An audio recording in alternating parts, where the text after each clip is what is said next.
bastante bien imbuidos, podríamos hacerlo en Cusco, porque en Cusco necesitamos debatir de estos temas para poder pasar solo del comportamiento pasivo que hasta ahora hemos tenido a un comportamiento mucho más proactivo, propositivo. Exactamente. Porque... Mire, nuestra revista es una revista eminentemente técnica. Entonces, ahora lo que necesitamos es el análisis político. Bueno, entonces, permítame iniciar. Usted en la charla que participó destacó el posible papel que las regiones debían cumplir a partir de ahora. El necesario papel. El necesario papel. Quisiera, por favor, si usted pudiera ampliar y precisar esa declaración que hizo en la mesa, por favor. Bueno, lo hago desde la perspectiva del Cusco. Represento al Cusco. Y el Cusco tiene muchas potencialidades. Una de ellas es la minera, y la otra importante en todo este periodo ha sido el tema del gas. En el tema del gas, cuando nos preguntamos los cusqueños, ¿quién ha negociado el gas de exportación? El gobierno nacional. ¿En qué condiciones? A precios de regalo, ¿no? ¿Quién negoció el abastecimiento y la política del gas para el abastecimiento interno nacional? El gobierno nacional. ¿A qué precios? A precios regulados, que se contradicen y ciertamente tornan una política incompatible con una economía de mercado, ¿no? Que ha generado muchas distorsiones, no solamente en la explotación o en los precios de venta, sino inclusive en el mercado energético del país. Bueno, cuando hablamos de la masificación del gas, ¿quién la decide? El gobierno nacional. ¿Y hacia dónde se orienta? Hacia el eje costero, y principalmente a Lima y a Ica. No nos oponemos, ¿no? Pero es una política muy concentrada en la costa, para beneficio mucho de la costa, y también de Lima. ¿Qué tenemos en cuanto a masificación del gas en el caso de Cusco? Cero, si hablamos de gas natural, ¿verdad? Tenemos cero. Y tenemos un proyecto que se ha frustrado, un proyecto frustrado. Y así por el estilo. Y entonces, desde la perspectiva del Cusco, y cuando hablamos del gasoducto, ¿quién lo pensó? ¿Quién lo decidió? Nuevamente, el nivel nacional.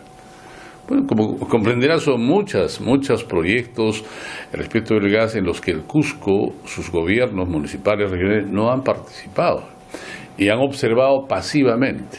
Bueno, al cabo de 15 años, en el caso del gas de explotación, y es momento que el gobierno regional decida por qué quiere, para con ese recurso que está en su territorio, dándole la posibilidad de ser posesionario y propietario titular en el Estado. ¿Cómo es posible que el Cusco no haya tenido participación en la definición de todos estos proyectos y políticas energéticas respecto del gas, tan mal conducidas además, que han generado tantas distorsiones y que no le permiten al Estado recuperar o tener una equivalencia de condiciones en cada una de estas negociaciones y en cada uno de estos proyectos?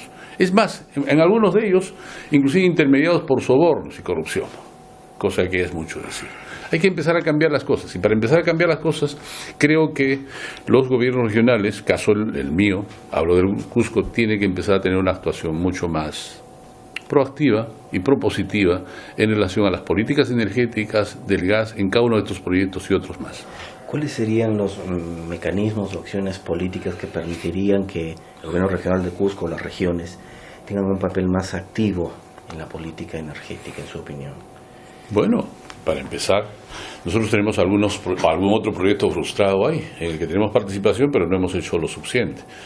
Una planta de fraccionamiento, ¿no es cierto?, que hay que habilitarla a efectos de poder promover una política de masificación auténtica, real, que se condiga con el concepto de masificación, ¿no es cierto? Pues, es decir, si en Lima ya tenemos, ¿cuántas? 800.000, por medio de 4 millones de instalaciones, que representan casi el 35-40% de beneficiarios en Lima, bueno, nosotros tenemos que apostar por lo mismo, en el mediano y el largo plazo, a empezar a masificar con gas natural, que es el gas que más tenemos, a las poblaciones superiores. Hemos propuesto en un proyecto de ley, que lo tenemos a mano, ¿no es cierto?, que pueda dirigirse a poblaciones mayores a 2.000.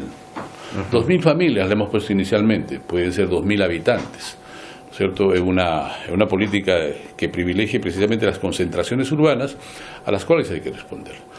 ¿Me precisa el número del proyecto, por favor? Yo se lo doy un rato más. Ya, se lo doy un rato más. Entonces continuemos, por favor. Me decía que otra característica... Entonces, claro, que hay que masificar, hay que mejorar los precios, ¿no? Para el Estado y también para los departamentos que tenemos el recurso.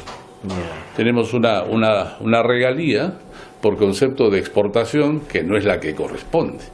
Desaprovechamos momentos muy importantes económicamente cuando los precios andaban muy altos y las regalías anduvieron muy acotadas por fórmulas como la del netback, que no nos permitieron tener los beneficios económicos correspondientes. Pero hay que evaluar todo ese tema. ¿Quién inventó estas fórmulas que nos han negado a los peruanos y al Cusco particularmente los recursos que legítimamente les correspondían? Tenemos otro proyecto para evaluar ese netback también igualmente. No se olvide, y hemos ido alimentando de muchos proyectos alrededor del tema. No, sí, he revisado. Usted tiene una gran labor al respecto, incluso con el proyecto de ley de hidrocarburos, donde también usted también la ley de hidrocarburos. Es decir, nosotros hemos ido observando y contribuyendo y pensando en el país. No digo que sean las propuestas perfectas, pero hemos tratado de enmarcar dentro de una línea en la que se pueda compartir responsabilidades equitativas entre el sector privado y el Estado, que tiene derecho a pensar en beneficios equivalentes a la potencialidad energética, en este caso el gas. En otro momento de la mesa usted habló sobre la separación que existe entre la labor política, la labor empresarial y la labor del Estado. Usted dijo, se nos acusa de estar aparte. Usted ha hecho una labor, pero ¿cómo podríamos hacer, cuál sería la acción política que permitiría engranar mejor? Usted tiene varios proyectos, hay varios proyectos interesantes, pero ¿cómo podríamos engranar mejor con la actividad privada para formar un bloque que realmente logre superar esta situación que vivimos?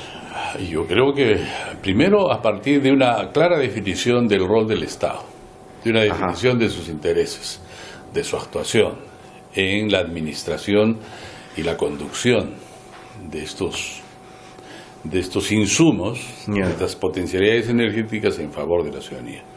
Luego ver la experiencia que hemos tenido y discutir con los privados a ver cómo mejoramos una distribución equitativa de los beneficios, ¿no es cierto? Fundamentalmente para las zonas que, como el Cusco, hoy día se ven postergadas del beneficio del uso material del gas natural para potenciar no solamente su uso domiciliario, vehicular, cambio de matriz energética o industrial o inclusive petroquímica. Alguien ha abierto esa posibilidad, pero cuando hablo de esa posibilidad para el Cusco, extendida para el Macrosur, en el que hoy día se confunde, ¿cierto?, con la posibilidad de que Bolivia nos pueda brindar tales beneficios. ¿Cómo es posible importar el gas que hoy día entra por contrabando, pero debido a la diferencia de precios, claro, sabiendo que nosotros en Cusco como departamento, tenemos mayores reservas que las que tiene Bolivia en todo el país? Y admitir eso sin definir claramente las políticas, me parece una abdicación de las responsabilidades del Estado, del presidente de la República, de Energía y Minas. Eso hay que corregirlo. Eso me parece un abandono del rol y funciones que deben tener cada uno de estos niveles de gobierno. También los de los gobiernos regionales. Hay que recuperarlos. Pero particularmente hay que corregir la equivocada gestión y actitud del Ejecutivo Nacional. Perfecto. Cuando uno conversa con los ejecutivos de las empresas en el negocio, uno tiene una visión muy negativa respecto al momento político, muy negativa. Entonces ellos consideran, cuando uno conversa con cualquier ejecutivo, lo primero que te dicen, mire, ha habido... Debe ser por la inestabilidad. Exactamente. La inestabilidad. Yo también critico eso. No es posible mantener una orientación de políticas claras cuando por cada crisis ministerial se cambia de personas y por tanto de dominios respecto de sectores bastante complicados y estratégicos para el desarrollo nacional, ¿no? Entonces, haber tenido, ¿cuántos ministros de energía? ¿4? Sí. Muy bien. Cada uno de ellos defendiendo, representando un interés parcial. Alguno el sector eléctrico, alguno el sector minero, alguno el sector de las consultorías, ¿no es cierto? que tienen que ver con el sector energía y minas, donde debíamos tener la mayor potencialidad, ¿no es cierto? No solo intelectual, técnica, sino política, porque debían estar enmarcados dentro de las estrategias. Eso se condice, esa inestabilidad se condice con una falta, en una ausencia de una entidad estatal encargada de planificar el desarrollo económico y político del país, que debiera ser un Instituto Nacional de Planificación, que lo tuvimos antes.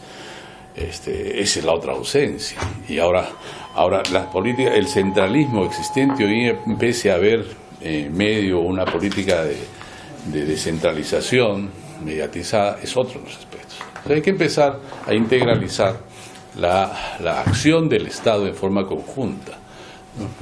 Su partido político ha hecho varios cuestionamientos a lo largo del tiempo respecto a ¿Se refiere a Acción Popular? Acción Popular. Lo digo para no tener confusiones. No.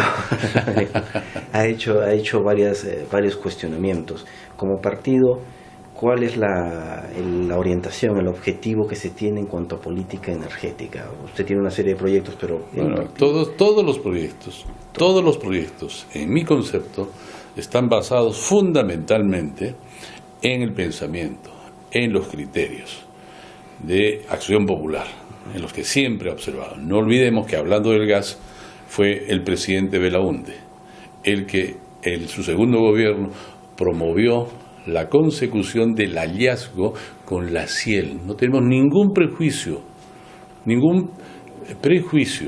en relación a la intervención, inclusive de transnacionales, ¿no es cierto? Lo demostramos por lo ejecutado en esto. Fue la Ciel la que encontró en 1984. Claro. Pero luego el Estado perdió orientación, perdió perspectiva, y nos tardamos hasta el 2000 en hacer un contrato que permitiese la explotación. Y luego nos desubicamos, porque hemos hecho contratos, concesiones y demás en las que el interés nacional ha sido descuidado.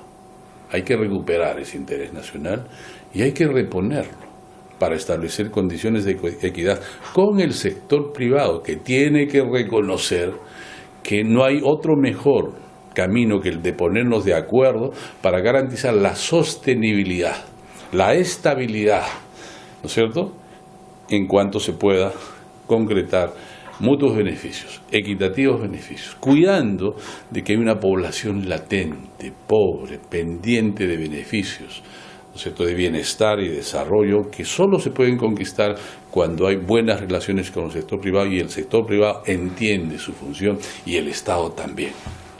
Esta relación que usted quiere fortalecer con el sector privado es el motivo por el cual usted propuso en la reunión llevar la discusión al Cusco.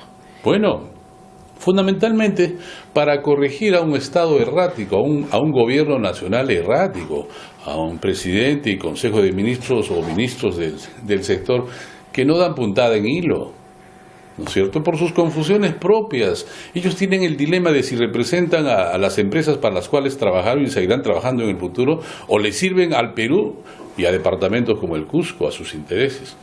Muy bien.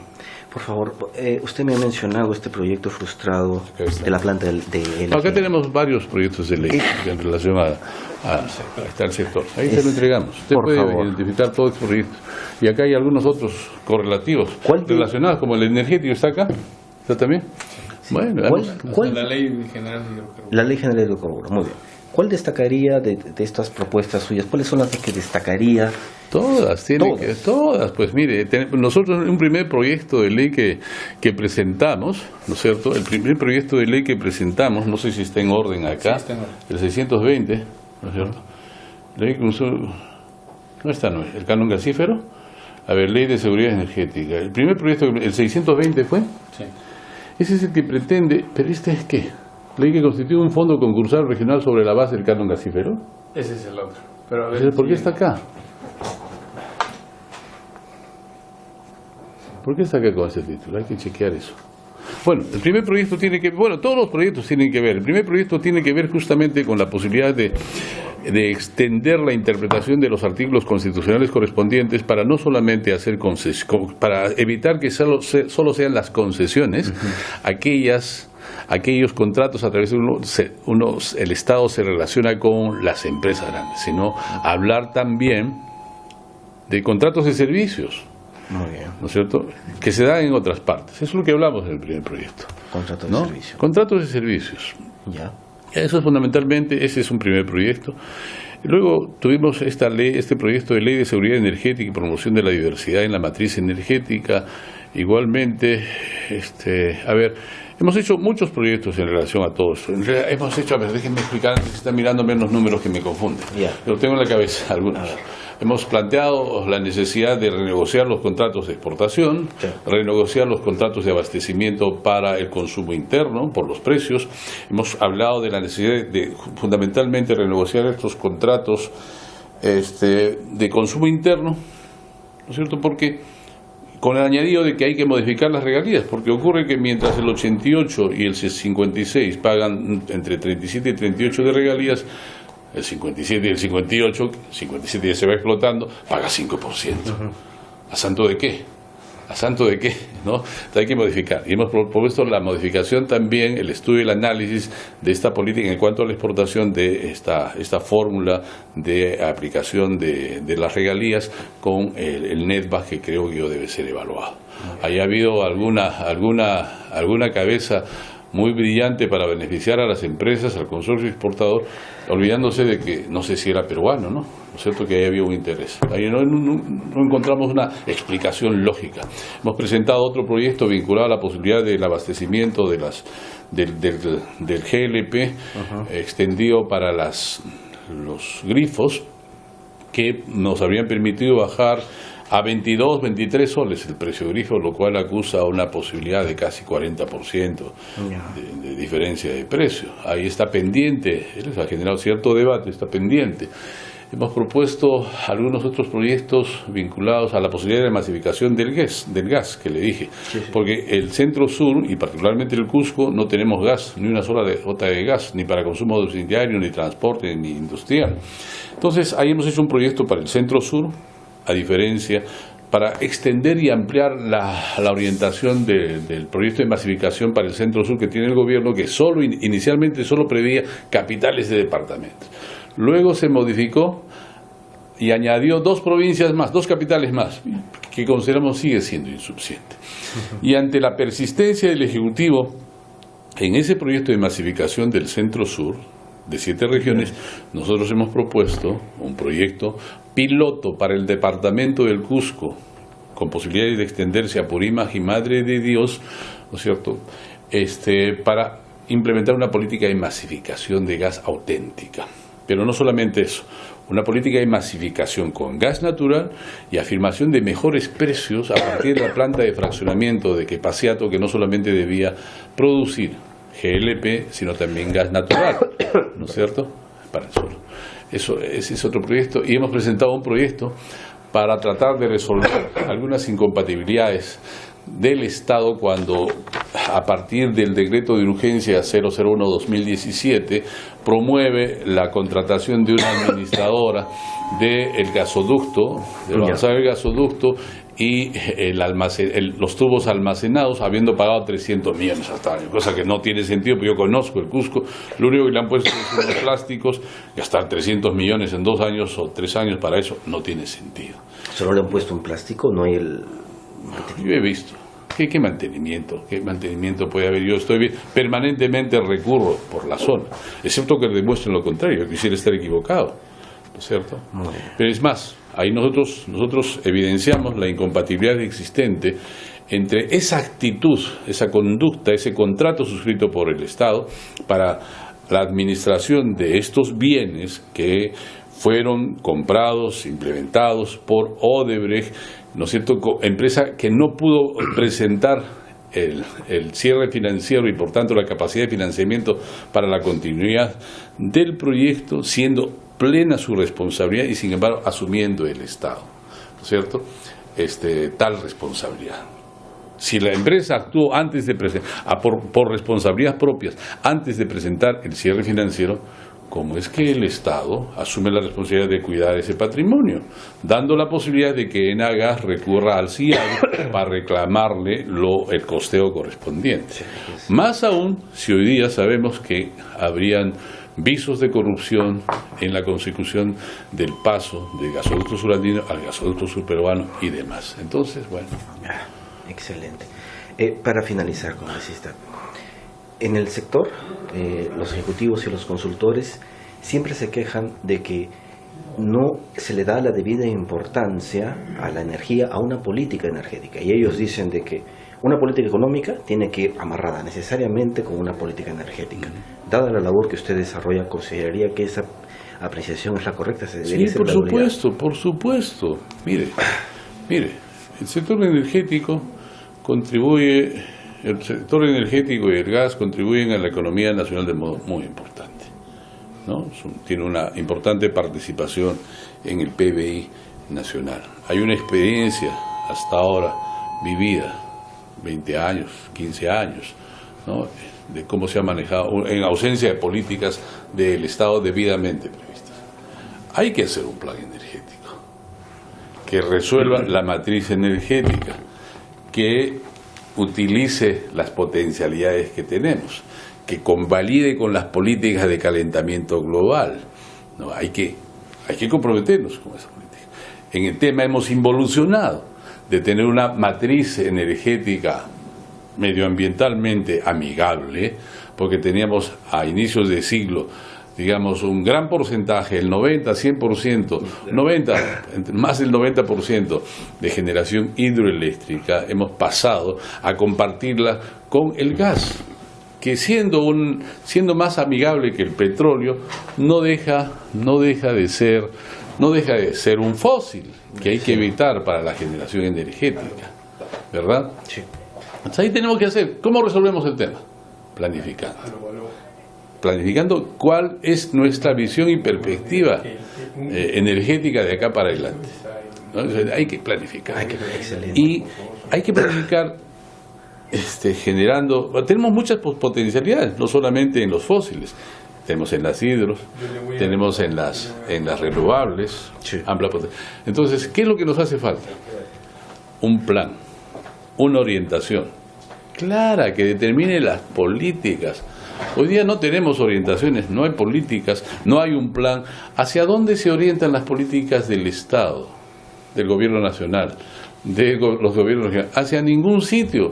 Por eso es que es posible que un presidente se extravíe conversando y nos extravíe, por tanto, o pretenda extraviarnos, porque hay quienes la tenemos un poco más clara, ¿no es cierto? Pretende extraviarnos con su símil de Bolivia, que tiene claras políticas producto de las que ha implementado últimamente. Sabe el gobierno boliviano que lo que tiene que hacer ahora de acá para adelante es encontrar mercados para su gas, porque su gas le permiten las políticas sociales de masificación y demás hechas en su país. La energía y la venta de sus potencialidades energéticas, caso del gas, se han convertido en el eje principal de las políticas sociales en Bolivia. Entonces ellos sí tienen claro. Y claro, cuando se encuentra con alguien que no los tiene claro, es capaz de lograr acuerdos como los que nos han dado a conocer últimamente. Muy bien, congresista, le agradezco mucho su tiempo. Cuando si usted va al Colegio de Ingenieros, conversa con el ingeniero Armas, del presidente del capítulo de Ingeniería Mecánica, considera a Evo Morales como el CEO, el jefe de una transnacional. Se comporta como el jefe de una transnacional, y la transnacional es Bolivia, y dice que no lo es creo, uno de los mejores. No creo. Bolivia ha hecho un buen uso de su gas. Ha hecho un buen uso de su gas. Para dirigirla al interés y orientarla hacia el interés de su país.